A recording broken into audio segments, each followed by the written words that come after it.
Today's topic is going to be super exclusive, and it's in regards to how to get into the mind of your buyers. Relationships are so important in this business, ladies and gentlemen, and you're in the business of providing a top-notch premium service for investors who are looking to get absolute great returns on their money. And so what you want to do is more so understand how they think when they're getting ready to acquire the deal. What are some of the things, the metrics that they're using in order to say, you know what, ding, ding, ding, this is the one. So you definitely want to stay tuned for that content. If you guys don't know who I am, this is TJ Hines, formerly known as Mr. Flipper House right here on YouTube, currently known as REI Geek Swag. Feel free to go ahead over to Instagram, follow me there, or just click the Instagram icon that you see on the banner somewhere. Also, before we go ahead and jump into today's exclusive topic, I need you to do yourself a very big favor. Go ahead and click that subscribe bell button that you see right above me, so that way you can be notified every time I'm dropping exclusive content right here on YouTube that you won't be able to find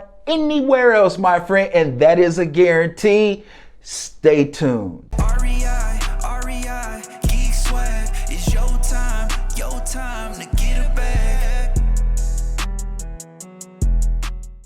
Okay, great. You made it on back. I appreciate you for doing so. Hey, listen, I'm a guy that's all about time value, which means every time you show up here to REI Geek Swag I'm looking to add value to your time. Listen, you really need to understand how buyers are processing things when it comes to evaluating the deal to see if it will work out for them. This is getting inside of the mind of the buyer, so that way when you're now courting with the seller and you're in the process of negotiating the deal, you already have an idea based on the condition where you need to be in price in order to make it work for your buyers.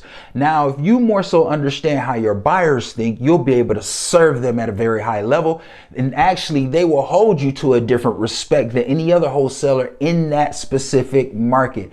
So understanding that, number one, numero uno, when buyers are evaluating deals, they're looking to have multiple exit strategies, meaning they want the option to either fix and flip this deal for retail or just buy it, hold it for long-term cash flow, or refi it out, get the cash back out. Whatever exit strategy that they want to deploy at that time, they want to have multiple exit strategies in order for that deal to be very attractive for them.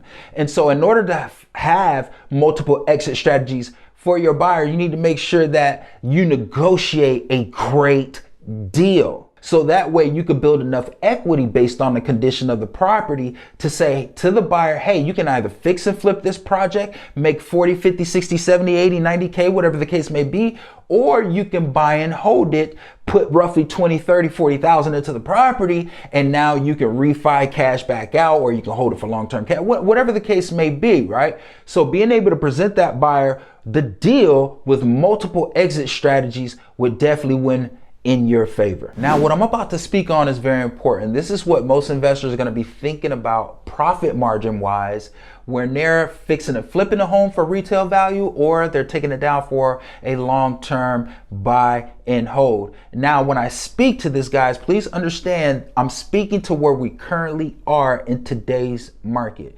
We are currently in an uptrend in today's market. We are one of the longest bullish runs that we've ever witnessed in real estate history, okay? But at some point, the market will have a correction. No one can look through a crystal ball and can tell when. So I'm speaking to what investors are expecting potentially now to what they may be expecting something different once we go down to the bottom of the market, okay? So where we're currently at in the market, if the buyer was to fix and flip a project, they're willing to accept anywhere between 10 to 15% return on their money, meaning 10-15% in profits from whatever the sales price is. So I wanted to clarify that for you. So if they fix and flip a home for $250,000, they at least want to make their minimum net take home, all fees paid in the transaction, $25,000 in the pocket take home. That means they paid their buyer's agent, they've paid their listing agent. Hell, they may even have paid some seller concessions, meaning they actually paid for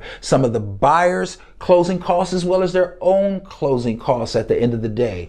Okay, so that net take home bottom line 10%. You still have some investors out there that are stingy and they want that 15 to 20%, and they just won't do as many deals as the guy who's willing to accept the 10%. So again, I speak to where we currently are in today's market. Now, with cash flow, it's a little bit different, right? The investor's criteria may not change from one cycle down to the next, okay? This is generally going to be across the board. Investors are looking to get at least an annualized 10% return on their investment when they're looking to hold it for cash flow. And that's net return, meaning that the maintenance has been factored in, the taxes has been factored in, the insurance has been factored in, some turnover maybe has been factored in. They want to be able to walk away with at least 10% net annualized return. That means if I put 100,000 into the property, all in acquisition costs and repairs, I can't rent that property out for $1,000. That's going to be gross 10% without the taxes taken out, without the insurance. So you need to think about finding a property that you can acquire for 100,000 and then be able to rent it out for 13, 14, 15, 1600 bucks to now make sure with those expenses that you have factored in that investor can walk away with a 10% net cap, 10% net annualized return on their investment. Those two tips I just shared with you are going to equip and armor you now even more when you're on the phone with the seller to reinforce your confidence, to know where you need to be numbers wise. So this way you do not force a deal with the seller, meaning you just give the seller what they want. Always remember, more equity equals more buyers you will attract and more exit strategies for those buyers. Less equity you negotiate will attract less buyers and less exit strategies you have to provide to those buyers. Most investors, the number one common thing they're thinking is, when I put this money out, how soon am I going to be able to get it back? The sooner the better, so now they can recycle that money again back into the marketplace to get it working for them.